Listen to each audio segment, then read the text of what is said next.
झुंझुनू के खेतड़ी से बड़ी खबर आ रही है, जहां पर पुलिस कस्टडी में युवक की मौत का मामला सामने आया है। पूर्व मंत्री राजेंद्र गोड़ा की अगुवाई में जोरदार प्रदर्शन किया गया। प्रदर्शनकारियों ने थाने में घुसने की कोशिश तक की।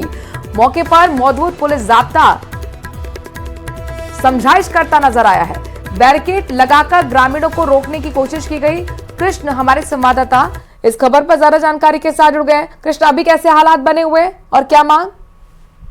जी, मैं आपको बता दूं कि जो खेतड़ी थाना है वहां पर चोरी के एक मामले में पूछताछ के लिए हिरासत में लिए गए युवक की मौत के मामले में जो परिजनों का है वो सुबह से ही धरना जारी था और संघर्ष समिति के लोग हैं लगातार जिला कलेक्टर और एसपी को मौके पर वार्ता के लिए बुलाने की मांग कर रहे थे और उन्होंने अल्टीमेटम दिया था कि 5 बजे तक यदि जिला कलेक्टर और जो एसपी है वो वार्ता के लिए नहीं आते हैं तो फिर हम थाने के अंदर घुसकर प्रदर्शन करेंगे। 5 बजने के बाद है वो महिलाएं आक्रोशित हो गई और जो थाने का मुख्य गेट है वहां से अंदर घुसने की कोशिश की गई। थाने के मुख्य दरवाजे पर पूर्व मंत्री राजेंद्र गोड़ा की अगुवाई में है वो प्रदर्शन किया जा रहा है। अब प्रदर्शनकारी है वो बैरिकेड पर चढ़े हुए हैं। वहीं जो पुलिसकर्मी है वो लगातार उनसे समझाइश के प्रयास है वो कर रहे हैं और प्रदर्शनकारी लगातार वहां पर नारेबाजी कर रहे हैं। वहीं कृष्ण, नजर बनाए रखिएगा, आगे आपसे अपडेट्स लेते रहेंगे। फिलहाल के लिए बहुत बहुत शुक्रिया।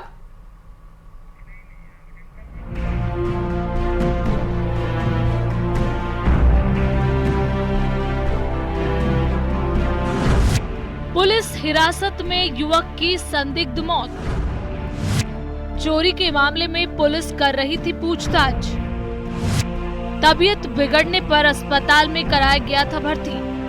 रात को करीब 10:30 बजे पप्पू मीणा की अचानक हवालात में तबीयत बिगड़ी, जिसके बाद उसे पुलिस खेतड़ी के राजकीय उप जिला अस्पताल लेकर पहुंची, जहां पर आधे घंटे तक चिकित्सकों ने उसका इलाज किया मगर तबीयत में कोई सुधार नहीं हुआ। इसके बाद उसे झुंझुनू के लिए रेफर किया गया। झुंझुनू के राजकीय बीडीके अस्पताल में चिकित्सकों ने उसे मृत घोषित कर दिया।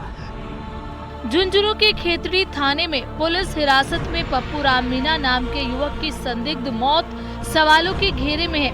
हालांकि पुलिस आरोपी से किसी भी तरह की मारपीट से इनकार कर रही है। बताया जा रहा है कि पुलिस चोरी के मामले में पूछताछ के लिए पप्पू राम मीणा को थाने लाई थी, लेकिन रात के वक्त अचानक उसकी तबीयत खराब हुई। उसे अस्पताल ले जाया गया।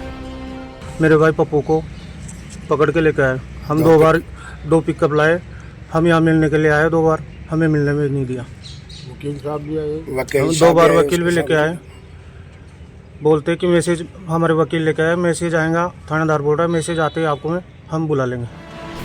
सीपुर के रहने वाले पप्पू राम के खिलाफ पहले भी चोरी समेत 2 मामले दर्ज हैं।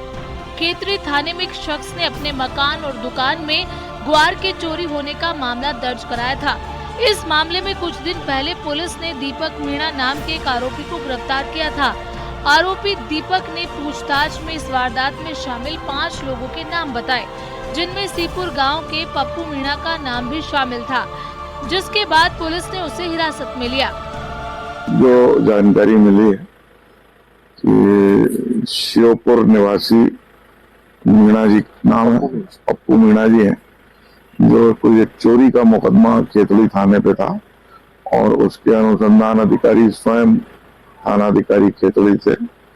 उनकी अचानक तबीयत बिगड़ गई। आज पूछताछ के लिए लाए थे और अभी जब यहाँ रेफर होकर के वो खेतड़ी से लाया गया उनको, तो बीडीके हॉस्पिटल, सरकारी हॉस्पिटल में उनको मृत घोषित किया गया। रात के वक्त तबीयत खराब होने पर आरोपी को खेतड़ी के राजकीय उप जिला अस्पताल ले जाया गया, जहां से डॉक्टरों ने उसे झुंझुनू रेफर कर दिया। जहां पहुंचने पर डॉक्टरों ने उसे मृत घोषित कर दिया। खेतड़ी थाना इलाके के करमाड़ी गांव में गत दिनों एक मकान और दुकान में करीब 220 कट्टे गंवार के चोरी हुए थे। इस मामले में खेतड़ी पुलिस ने दीपक मीणा को हिरासत में लिया था। दीपक मीणा ने पूछताछ में पप्पू मीणा सहित 4-5 अन्य लोगों के इस वारदात में शामिल होने की जानकारी पुलिस को दी थी, जिसके बाद पुलिस ने कल इसे हिरासत में लिया था। करसन सिंह शेखावत, न्यूज़ 18 राजस्थान, झुंझुनू। और खबरों में आगे बढ़े लेकिन उससे पहले बड़ी खबर का रुख करते हैं। अजमेर से बड़ी खबर है। अजमेर नगर निगम के पार्षद बर्खास्त कर दिए गए हैं। वार्ड संख्या 59 के निर्दलीय पार्षद श्रवण कुमार को बर्खास्त कर दिया गया है। यूडीएच विभाग के निदेशक इंद्रजीत सिंह ने आदेश जारी किए। आरक्षित वार्ड में जो वार्ड है उसमें फर्जी दस्तावेज लगाकर चुनाव लड़ा था। जाति प्रमाण पत्र भी कलेक्टर की जांच में फर्जी पाया गया है और इसके के बाद ये एक्शन हुआ है। तो अजमेर से बड़ी खबर आपको बता रहे हैं। अजमेर नगर निगम के पार्षद को बर्खास्त किया गया है। ये बड़ा एक्शन उनके खिलाफ लिया गया है। वार्ड संख्या 59 के निर्दलीय पार्षद हैं श्रवण कुमार, जिन्हें बर्खास्त किया गया। यूडीएच विभाग के निदेशक इंद्रजीत सिंह ने आदेश जारी किए, उसकी प्रति भी आपको हम दिखा रहे हैं। आरक्षित वार्ड में फर्जी दस्तावेज लगाकर चुनाव लड़ा था। इतना ही नहीं, जाति प्रमाण पत्र भी कलेक्टर की जांच में फर्जी पाया गया है, जिसके बाद ये कार्रवाई की गई है। ये बड़ा एक्शन नगर निगम के पार्षद के खिलाफ लिया गया। इस बीच एक और बड़ी खबर करौली से आ रही है। शेरपुर को पंचायत समिति बनाने की मांग जोर तेज हो गई है। 25 ग्राम पंचायतों के ग्रामीणों का कलेक्टर पर इस दौरान प्रदर्शन देखने को मिला है। कई लोग प्रस्ताव का विरोध कर रहे हैं। विरोध करने वालों पर क्षेत्र में विकास रोकने के आरोप भी लगाए गए हैं। ज्ञापन सौंपकर प्रशासनिक निर्णय लागू करने की अपील की गई है। ग्रामीणों ने विधायक दर्शन सिंह गुर्जर को भी इस बाबत ज्ञापन सौंपा। ग्रामीणों की मांगों को विधायक ने पूरा करने का आश्वासन दिया है। तो ब्रेकिंग न्यूज आपको बता रहे हैं करौली से है, जहां पर शेरपुर को पंचायत समिति बनाने की मांग तेज हो गई है।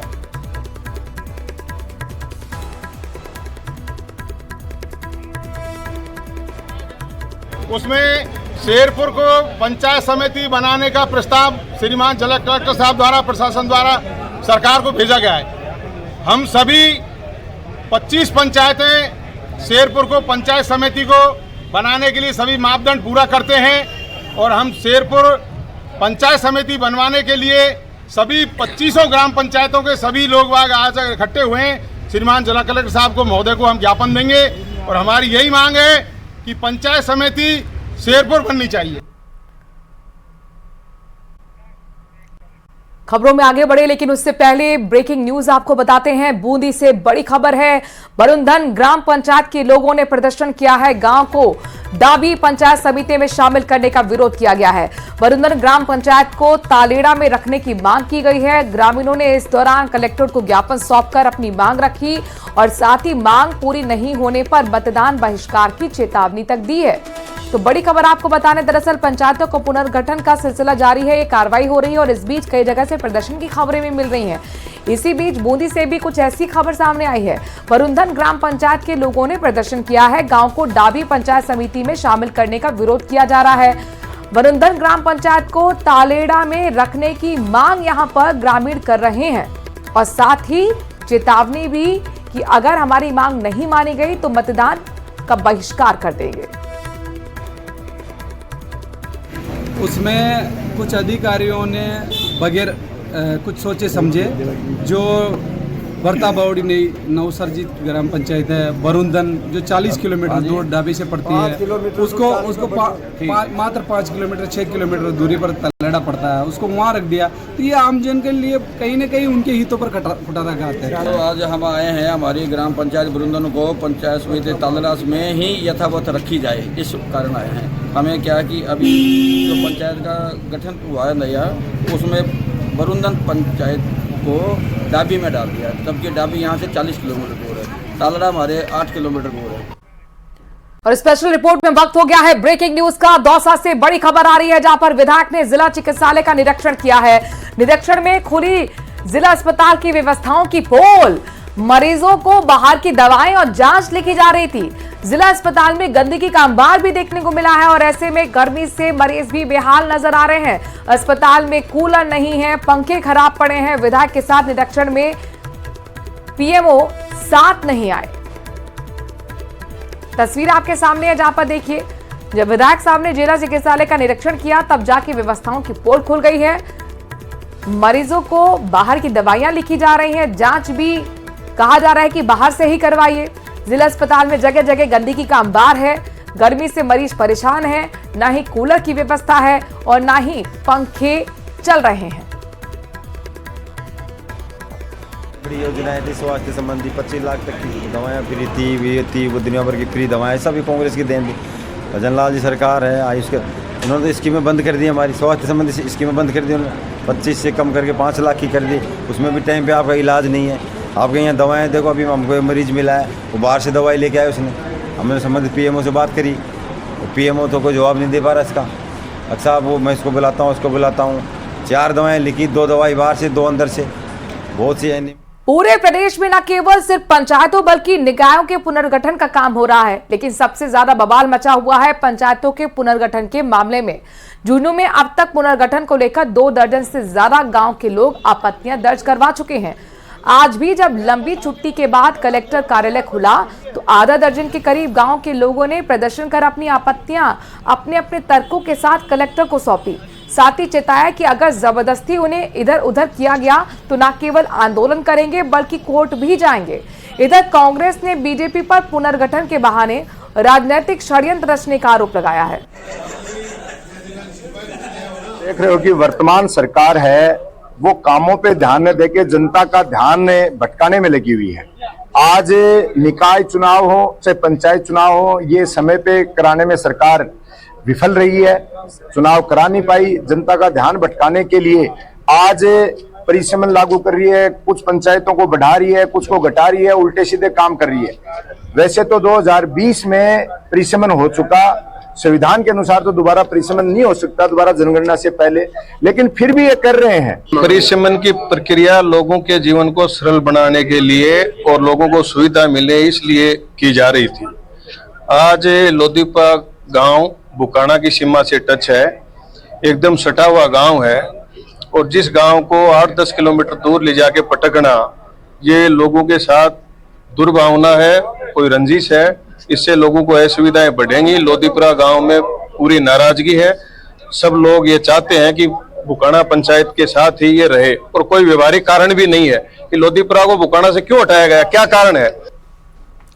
एक हैरान करने वाली तस्वीर आमेर क्षेत्र के घने जंगलों से आई है, जहां पर एक ऐसा झूला है जो हादसों को निमंत्रण दे रहा है। रिपोर्ट आपको दिखाते हैं।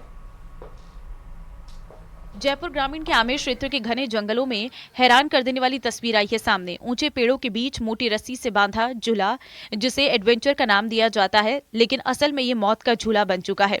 ये तस्वीरें किसी एडवेंचर पार्क के नहीं है, ये आमेर के जंगल की हैं, जहां ऊंचाई से बांधी जाती है मोटी रस्सी और झूले की तरह युवाओं को हवा में झूला दिया जाता है। लेकिन ना तो कोई एक्सपर्ट है, ना कोई ट्रेनिंग है और ना ही कोई मेडिकल इमरजेंसी प्लान। यहाँ हर रविवार युवाओं की भारी भीड़ जमा होती है और बिना किसी सुरक्षा उपकरण, विशेषज्ञ निगरानी या मेडिकल सहायता की ये खतरनाक रोप स्विंग किया जाता है। इस गतिविधि को न तो वन विभाग की अनुमति मिली है और न ही स्थानीय प्रशासन की निगरानी है और वन विभाग इस पे कोई ध्यान नहीं दे रहा है। तो मेरा अनुरोध है कि राजस्थान सरकार इस पर ध्यान देवे और वन विभाग के जो कर्मचारी हैं उनकी ड्यूटी वहाँ परमानेंट लगा दी जाए। वहीं स्थानीय निवासियों के अनुसार जंगल में अंधेरे में ट्रैकिंग भी करवाई जा रही है। कुछ एनजीओ मोटे मुनाफे के लिए इन गतिविधियों को बढ़ावा दे रहे हैं। कोई अप्रशिक्षित व्यक्ति रस्सियों को बांधता है और लोग झूले की तरह हवा में लटक जाते हैं। झालावाड़ मेडिकल कॉलेज एवं जिला अस्पताल के सैकड़ों कार्मिक 2 दिन से आंदोलन की राह पर हैं। वजह यह है कि प्लेसमेंट एजेंसी इन अल्प वेतन पाने वाले प्लेसमेंट कार्मिकों का समय से वेतन भुगतान नहीं कर रही हैं और इनका 3 महीने से पीएफ भी जमा नहीं करवाया जा रहा है। साथ ही इन्हें वर्दी, यूनिफॉर्म और आईडी कार्ड भी नहीं दिए जा रहे हैं। ऐसे में प्लेसमेंट कर्मियों ने आज दूसरे दिन भी 2 घंटे का कार्य बहिष्कार किया और कलेक्ट्रेट पहुंचकर एसडीएम को ज्ञापन भी सौंपा।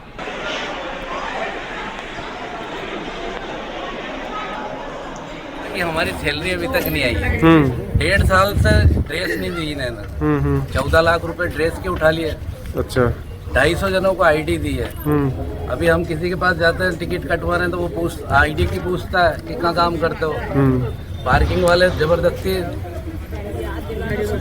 रसीद काट देता है हमारी। वेतन है ना जो 6,000 से 8,000 तक के बीच में मिलता है, उसमें भी हमारा घर खर्च पूरा नहीं हो पाता है। हमारे बच्चों की फीस दें कि हम घर चलाएं, फिर भी उसके अतिरिक्त भी ये लोग हमें ना पेमेंट नहीं दे पाते हैं। ठीक है, हड़ताल करनी पड़ती है बार बार। और अब बात स्पेशल रिपोर्ट में अमित शाह के दौरे की करते हैं। दरअसल सिरोही के आबू रोड में केंद्रीय गृह मंत्री अमित शाह 17 अप्रैल को दोपहर 3 बजे ब्रह्म कुमारी संस्था के अंतर्राष्ट्रीय मुख्यालय शांतिवन आएंगे। उनके दौरे को लेकर शांतिवन में जोर शोर से तैयारियां चल रही हैं।